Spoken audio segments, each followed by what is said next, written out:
Look, a lot of RVers are trying to get away from propane. Not all, not the majority, but a lot of RVers are trying to get away from gas stoves and ovens, propane furnace and hot water heater, whether it's on demand or a tank.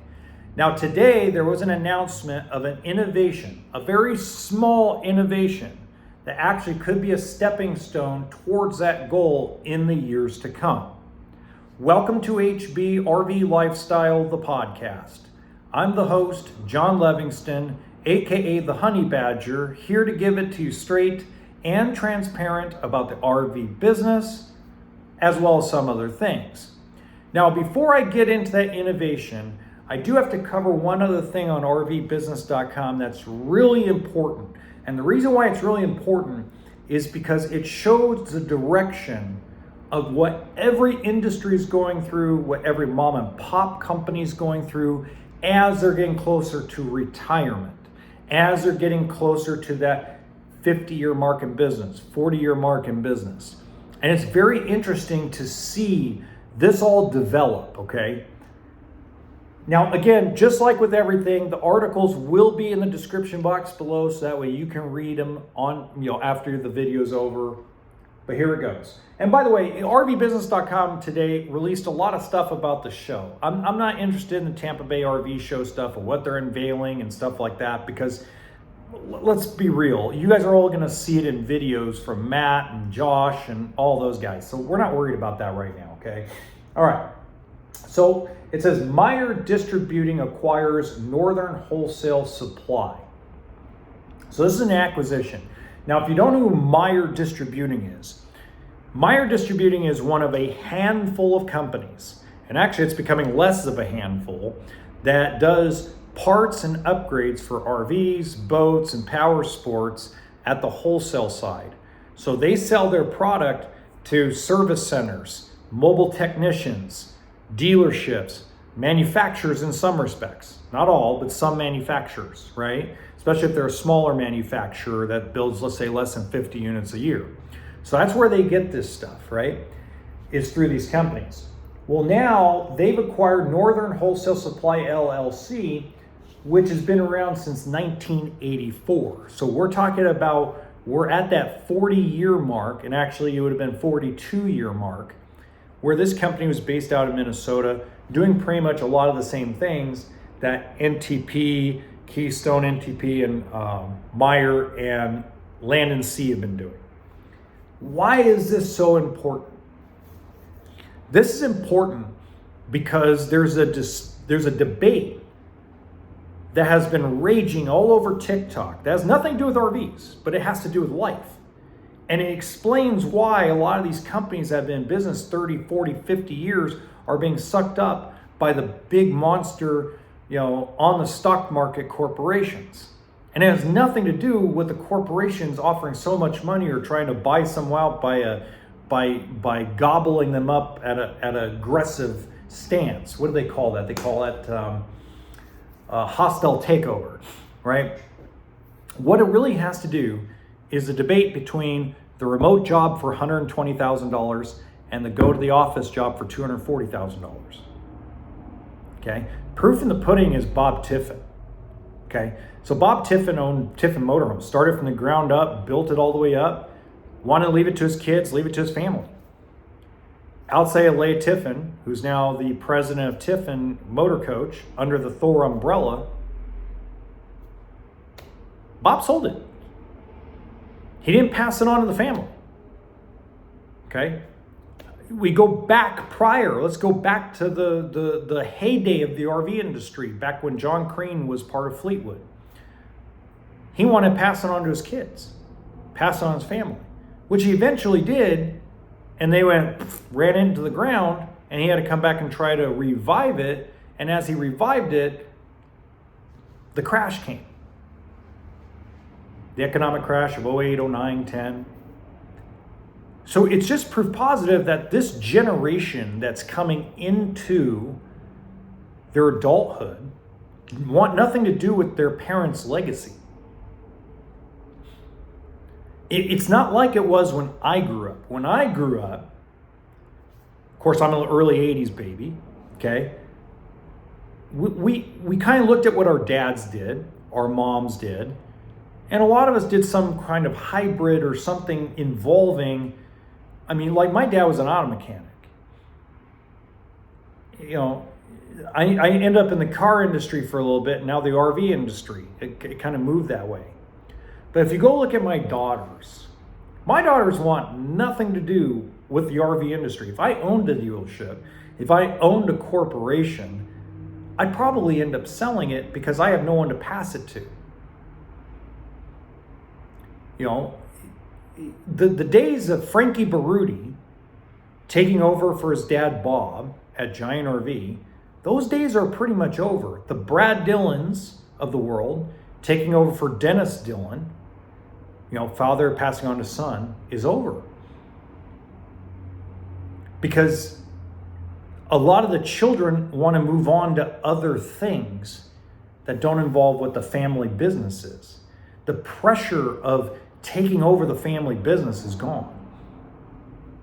So they'd rather sell to the big corporation, cash out, and follow another dream or follow another path. Whatever that path may be, silver spoon and all. Okay, so it is important because now we're shrinking down the amount of things available at wholesale, but at the same time, we're realizing that this world is going to be made up of corporations. It's not going to be made up of individual people anymore. Not like it was. Well, we still have small individual manufacturers that manufacture niche type of RVs like Tab and Teardrops and off-road stuff. Absolutely. But if we go look at the Brinkleys of the world, the Alliance RVs of the world, they have a history of building a company up to a certain level and selling it off for huge profits. Brinkley's ownership did it with Keystone. They did it with several boat companies. They did it with Grand Design. They will do it with Brinkley. It's a matter of time. Alliance, even though those boys over there, that family over there, probably would take a stupid offer to get them off the company, they have a history that if someone walked in like Thor Industries and offered them an ungodly, stupid number for the company, it would be hard for them to say no. Now, there's a difference between the two companies. The brothers would just wait until the thing ran out, restart another company, and they'd build it with a passion. There's a difference between the two corporations. One does it for purely the profit, and the other does it for both the profit and the love of the industry.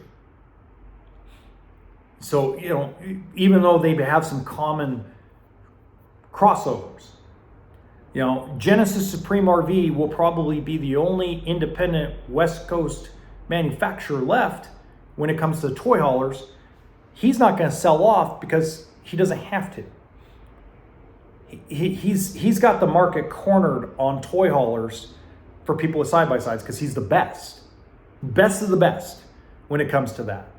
The only people in Indiana that possibly come close and may bridge the gap is Brinkley RV. Brinkley RV might be the only Indiana-based company, as long as they stay independent, or for as long as they stay independent, I should say, because eventually they will sell. They may be the closest that will ever get to bridging the gap between Genesis Supreme and the rest of the industry.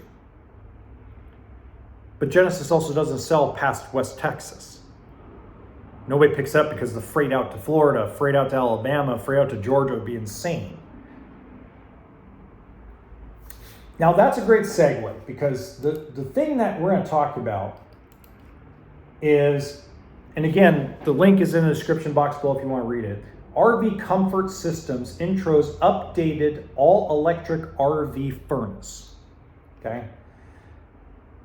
RV Comfort Systems announced its updated all-electric RV furnace. It now has the same footprint as the Suburban or Furrion RV gas furnace and runs on both 30 or 50 amp shore power according to a company release. This single model comes with multiple features not available on a gas furnace. dual voltage coil heater, up to 5 heater ranges in the same heater coil that's comparable to 20 MBTU to 40 MBTU gas furnace. Single heater coil runs on both 30 amp and 50 amp shore power surfaces.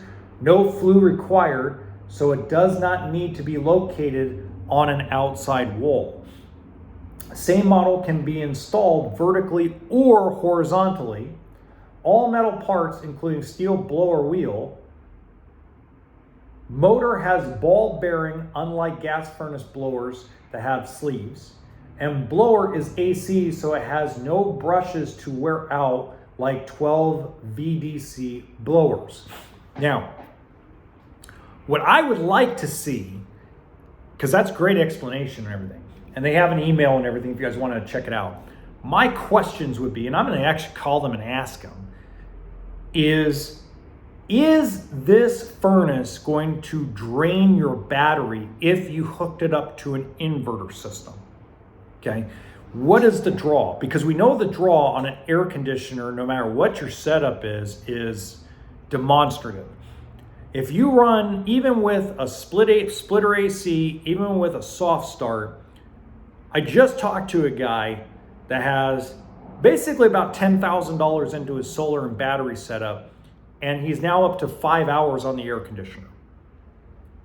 And no matter what he does, he's up to 5 hours. He's gone to a soft start. He's actually thinking about going to a splitter. It's just not, the technology is not there yet on the battery side or on the air conditioning or on a lot of the appliance side. So what is the draw, right? So that way, let's just say the draw is half of what a 13,500 BTU air conditioner is.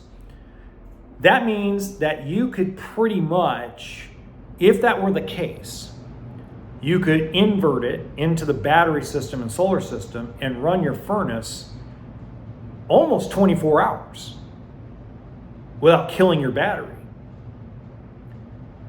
So it would be interesting to see how that works and how that develops. I mean, it's a small innovation, guys, but because if you're out in the middle of somewhere, let's say you really want to overland or you want to fish on a lake and that has no hookups, and you don't want to run your propane furnace and you don't want to have these space heaters or any of this stuff that people say is dangerous, even though I've used a space heater in my coach for years with no problems.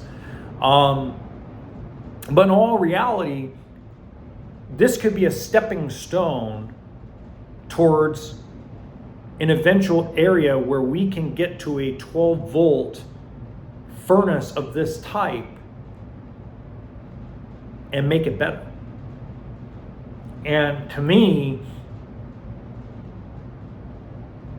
that right there in itself is why I think 2026 is slowly becoming the year of small innovations and small stepping stones towards a better, just a better overall RV experience. So until next time, remember that RV stands for toolkit and sense of humor.